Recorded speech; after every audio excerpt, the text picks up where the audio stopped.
Bapak Ibu Saudara sekalian, puji Tuhan pada siang saat ini dapat bersyukur karena kita masih diberikan kesempatan untuk hadir bersama-sama untuk berbakti serta memuji dan memuliakan Tuhan. Baik, buat saya pada siang saat ini saya dijudul menjalani hidup dengan bijak, hidup dalam kasih karunia. Ini saya cari bahan motivasi. Saya pas baca ini menjalani hidup dengan bijak dan hidup dalam kasih karunia. Apa maksudnya? Di sini katakan begini, orang yang bijak akan menjalani hidup ini bukan didasarkan kepada kemampuan atau kekuatan dari diri sendiri, tetapi menjalani hidup berdasarkan kasih karunia Tuhan. Mengapa kita harus menjalani hidup ini berdasarkan kasih karunia Tuhan? Karena hidup kita ingin dijadikan hanya oleh kasih karunia Tuhan. Tanpa kasih karunia Tuhan, tidak seorang pun di antara kita bisa ada sampai sekarang. Puji Tuhan kita semua karena kita menerima kasih karunia, sehingga Tuhan boleh mengizinkan kita berhadir bersama-sama. Kita bersama-sama bersama. Karena semua ini adalah berkat kasih, kita boleh mendapatkan sukacita, kita boleh datang bersama-sama. Belajar firman Tuhan sehingga kita mendapat pengetahuan dan membuat iman kita semakin kaya seperti itu. Di sini dikatakan seperti dalam bacaan yang bersangkutan tadi kita sama-sama bersama dalam Yohanes 4 ayat 3 sampai 11. Kita akan melihat apa yang dimaksud dengan apa yang kita ajarkan oleh kasih karunia seperti dalam bacaan bersangkutan kita. Di sini dikatakan begini. Diceritakan bahwa pagi-pagi benar saat Yesus berada lagi di bait Allah, datanglah ahli Taurat dan orang-orang Farisi membawa kepadanya seorang perempuan yang kedapatan berbuat zina. Mereka menempatkan perempuan itu di tengah-tengah lalu berkata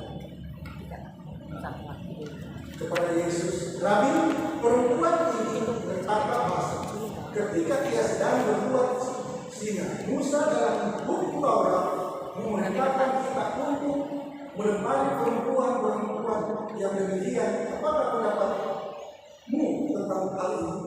Ini satu jebakan ahli hukum dan orang-orang Farisi kepada Yesus Kristus. Ketika mereka harus menerus bertanya kepadanya, ia pun bangkit berdiri dan berkata kepada mereka, "Barang siapa yang mengatakan tidak berdosa, hendaklah ia yang pertama kali melemparkan batu kepada perempuan itu, lalu ia menunggu pula dan menulis di tanah." Tetapi setelah mereka mendengar perkataan, pergilah mereka seorang demi seorang, mulai dari yang tertua, ketika tinggallah Yesus seorang dengan perempuan itu yang tetap di tempatnya. Lalu Yesus bangkit berdiri dan berkata kepada hai perempuan, di mana kamu? Tidakkah ada seorang yang menghukum kamu? Jawabnya, tidak ada, Tuhan.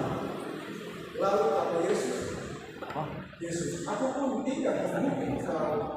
Pergilah dan jangan berbuat dosa lagi. Dan luar biasa apa yang dikatakan menjalani hidup sesuai dengan kasih karunia. Tidak ada rasa dendam, tidak ada rasa marah. Berbeda dengan para ahli Farisi dan orang Farisi dan ahli Taurat. Mereka menjebak Yesus untuk melakukan kesalahan yang fatal agar mereka dapat apa?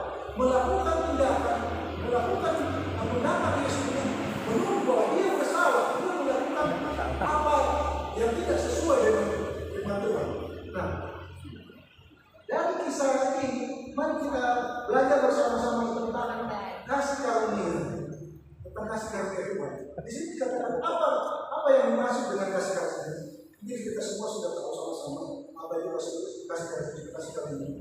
Kasih karunia adalah anugerah atau pemberian cuma-cuma yang diberikan Tuhan kepada seseorang yang tidak layak untuk menerimanya.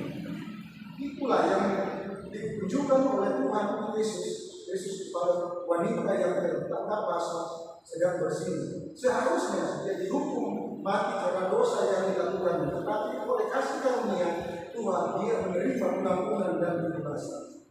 Hukum Taurat lawan kasih karunia. Ini kenapa saya bilang hukum Taurat lawan kasih karunia? Karena di sini sangat mendasar perbedaan antara kasih karunia dan hukum Taurat. Sungguh sangat sangat bukan bertolak belakang, tapi saling mengikat dan saling melupakan. Tapi di satu sisi kasih karunia mengampuni seseorang secara cuma-cuma, tidak memandang siapa. Tapi kalau hukum Taurat di sini katakan hukum Taurat mengadili sesuai dengan kesalahan orang tersebut. Kalau orang itu salah, ya udah dikatakan dia salah, tidak bisa dimaafkan.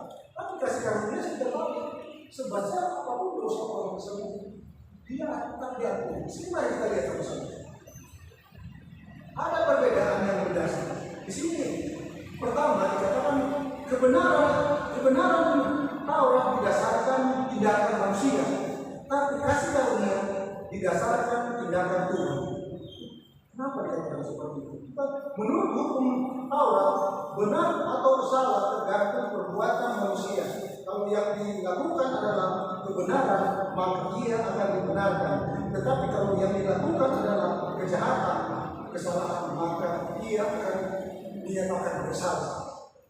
Wanita, kalau kita lihat dari cerita tadi, wanita itu dinyatakan bersalah karena dia bersinah. Menurut Taurat, sinah itu melanggar hukum yang ketujuh di dalam 10 perintah Allah atau yang disebut 10 hukum Tuhan yang diberikan kepada bangsa Israel, perbuatan yang menyebabkan ia diseret oleh ahli Taurat dan orang-orang Farisi, lalu yang membawanya kepada Yesus agar dapat dihakimi dan menerima hukum karena kesalahan yang telah dilakukan.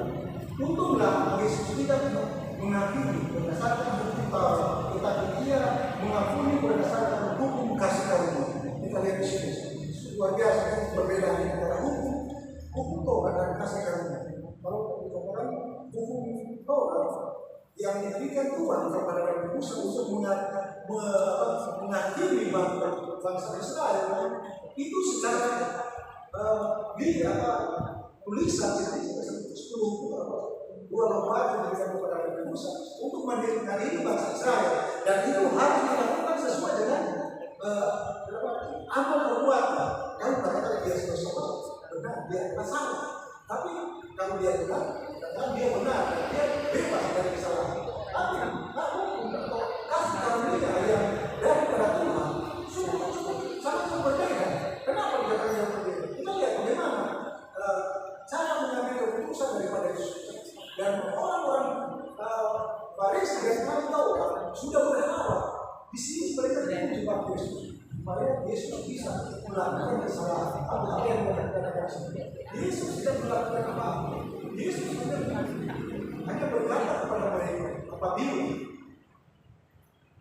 kami merasa tidak bersalah, yang paling penting, silakan kamu lempar dengan tangan dalam manusia. Tapi kenapa? Mereka secara umum mereka bersalah. Mereka banyak melakukan dosa dan kesalahan. Akhirnya mereka malu sendiri dan apa? Mereka meninggalkan perempuan bersama Yesus. Dan di sini kita lihat orang yang tidak bersalah adalah Yesus sendiri. Seharusnya sesampai itu Taurat, Yesus tidak yang bisa mengadili perempuan tersebut, tapi Yesus katakan, saya tidak ingin pergi dan janganlah dilakukan dosa. Luar biasa kita lihat di sini. Bagaimana kasih karunia mengampuni orang yang melakukan kesalahan yang seharusnya orang itu harus dihukum dengan kebebasan. Dalam Roma 3 ayat 23 dan 24 dikatakan begini, karena semua orang telah berbuat dosa dan telah kehilangan kemuliaan Allah, dan oleh kasih karunia telah dibenarkan dengan cuma-cuma karena penebusan dalam Kristus Yesus. Kalau hanya didasarkan pada hukum Taurat, maka tidak ada seorang pun di antara kita yang bisa selamat, sebab Alkitab berkata, karena semua orang telah berbuat dosa dan telah kehilangan kemuliaan Allah. Tidak ada seorang pun yang bebas dari hukuman. Kita semua pasti menerima hukuman karena dosa yang telah kita lakukan. Tetapi puji Tuhan, oleh penebusan Kristus kita dibenarkan dengan cuma-cuma. Itulah kasih karunia Tuhan. Yang kedua di sini dikatakan, hukum Taurat menunjukkan dosa, kasih karunia menghapuskan dosa. Kita lihat perbedaan antara hukum Taurat dan kasih karunia. Di sini dikatakan hukum Taurat menunjukkan dosa, kasih karunia menghapuskan dosa. Kita lihat, sebab tidak seorang pun yang dapat dibenarkan dan di hadapan Allah oleh karena melakukan hukum Taurat. Karena justru oleh hukum Taurat orang mengenal dosa. Kita lihat di sini. Justru oleh hukum Taurat orang dikenakan oleh dosa. Jadi katakan begini, hukum Taurat itu seperti cermin. Dia menunjukkan apa adanya. Segala yang ada di hadapannya. Kalau kita bercermin, maka cermin akan memperlihatkan wajah kita secara apa adanya. Semua noda atau orang yang ada di muka kita akan nampak di depan cermin. Tetapi cermin tidak bisa membersihkannya. Hukum Taurat dia menunjukkan dosa tetapi tidak bisa menghapuskan dosa. Itulah yang berbeda. Hukum Taurat menunjukkan apa dosa dan kesalahan yang kita lakukan. Seperti cermin. Jika kita berkaca, kita melihat apa yang ada di wajah kita. Itu tunjukkan malah kepada kita. Tapi sebaliknya, kalau kasih karunia, dia tidak seperti itu. Dia tidak memandang apa dosa itu. Kita diampuni sesuai dengan kasih karunia, menurut kasih karunia. Itu yang di dalam Roma 7 ayat 7 dikatakan begini. Jika demikian, apakah yang hendak kita lakukan? Apakah hukum Taurat itu dosa? Sekali-kali tidak. Sebaliknya, justru oleh hukum Taurat, aku telah mengenal dosa. Karena aku juga tidak tahu apa itu keinginan kalau hukum Taurat tidak mengatakan jangan menipu. Jadi kita lihat di sini, secara hukum di sini hukum Taurat menunjukkan apa itu kesalahan, apa itu dosa, siapa kita, apa yang sudah kita lakukan. Itu ditunjukkan sesuai apa yang kita lakukan. Secara gamblang kita kata seperti itu.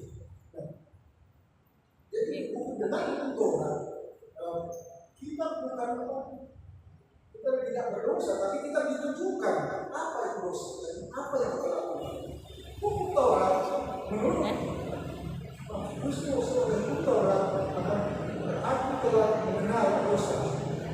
Jadi apa yang keinginan. Jadi dengan hukum Taurat kita mengetahui apa yang dosa. Jangan membunuh, jangan mengingini, jangan berzina, jangan bersaksi dosa.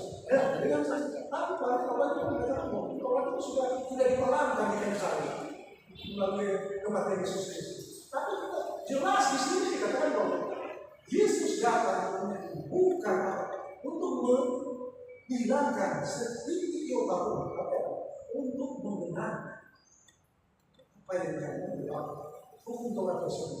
Jadi tidak benar kalau orang katakan bahwa hukum Taurat sudah berlaku, sudah diperankan. Justru dengan kedatangan Yesus Kristus dan kemudian Yesus Kristus itu untuk menyempurnakan hukum Taurat sesuai dengan apa yang dilakukan oleh Tuhan. Dan yang ketiga, hukum Taurat menunjuk kesempurnaan, tetapi kasih karunia menerima tanpa persyaratan. Luar biasa saya di sini. Bagaimana hukum Taurat menunjuk kesempurnaan, tapi kasih karunia dikatakan menerima tanpa persyaratan. Dalam ayat 5 tadi Musa di dalam hukum Taurat memerintahkan kita untuk melempari perempuan-perempuan yang demikian. Apakah pendapatmu tentang hal itu? Di dalam ayat 10, ayat 10 dan 11. Lalu Yesus bangkit berdiri dan berkata kepada mereka, "Hai perempuan, di manakah mereka? Tidak ada seorang pun yang menghukum engkau?" Jawabnya, "Tidak ada." Lalu kata Yesus, "Aku pun tidak menghukum engkau." Perhatikanlah hukum Taurat menurut kesempurnaan, untuk melakukan semua hukum dengan benar. Hanya satu kesalahan yang dilakukan wanita itu, yaitu berzina, cukup baginya untuk menerima hukuman, yaitu dia diganjar dengan batu sampai mati. Hukum Taurat itu seperti kata pepatah, nilai merusak sebenarnya. Satu kesalahan merusak semua kebaikan. Satu dosa menghancurkan semua kebaikan. Itulah yang dimana perbedaan Taurat. Dikatakan 10 hukum Taurat itu 9 yang kita lakukan sesuai dengan apa yang kita lakukan. Ada yang dikatakan apa hukum Taurat. Tapi apabila satu hukum tidak kita lakukan, sama saja kita berdosa. Seperti bahasa mengatakan apabila sedikit merusak susu sekolah. Itulah hukum Taurat. Jadi kita di sini bagaimana dikatakan kita tidak sia-sia kita melakukan 10 hukum Taurat itu apabila kita melakukan satu kesalahan. Itu tidak diampuni. Kita bukan masalah. Benar. Tapi perbedaan dari kasih karunia kita lihat di sini bahwa kasih karunia menerima dengan tanpa syarat, tanpa embel-embel. Kalau memang kita lihat di ilustrasi cerita perempuan muslimah itu, dan mungkin kita juga bisa lihat bagaimana waktu saat Yesus disalib di atas kayu salib bersama 2 orang penjahat yang ada di samping kiri kanan Yesus. Kita lihat bagaimana perbedaan kasih karunia dan hukum Taurat. Kalau hukum Taurat dikatakan bersalah harus dihukum sesuai dengan perbuatan. Tapi kasih karunia dari Tuhan, kita lihat bagaimana seorang penjahat di atas kayu salib dia katakan, Tuhan, apabila nanti jangan lupa dengan saya. Semua orang tahu bahwa orang tersebut melakukan kejahatan. Karena apabila di zaman dulu bangsa Israel melakukan kejahatan yang jahat, hukumannya adalah disalib sampai mati, meninggal. Siksa yang luar biasa di antaranya. Di situ bagaimana kasih karunia Tuhan. Yesus katakan, mulai saat ini kita sudah dia memiliki kerajaan. Luar biasa kasih karunia yang ditujukan Allah kepada kita manusia. Bagaimana mengampuni seseorang tidak ada kepada kita. Begitu juga dengan mungkin kita sebagai manusia berdosa kadang-kadang melihat latar belakang kesalahan dan mungkin tinggal laku orang tersebut. Ya memang secara manusia kita manusia berdosa, membuat kadang-kadang susah untuk mengampuni. Tapi mungkin dengan pelajaran ini, dengan pelajaran firman Tuhan, kasih karunia, kita mungkin mulai belajar membuka hati kita, membuka iman kita bagaimana sih yang Tuhan kerjakan, supaya kita bisa mengikuti apa yang diberikan oleh Tuhan, begitu dengan Tuhan. Bagaimana sebaiknya? Jangan karena kita melihat latar belakang kita langsung memfokus mungkin sesuatu yang tertular bagi kita semua. Bagaimana bersikap terhadap seseorang. Mungkin saya sebagai manusia berusaha mungkin sering melakukan hal seperti itu. Mudah-mudahan dengan perjalanan kita sama-sama dibicarakan, kita bukakan hati pikiran kita berdoa sama-sama mengingat akan nasihat firman Tuhan.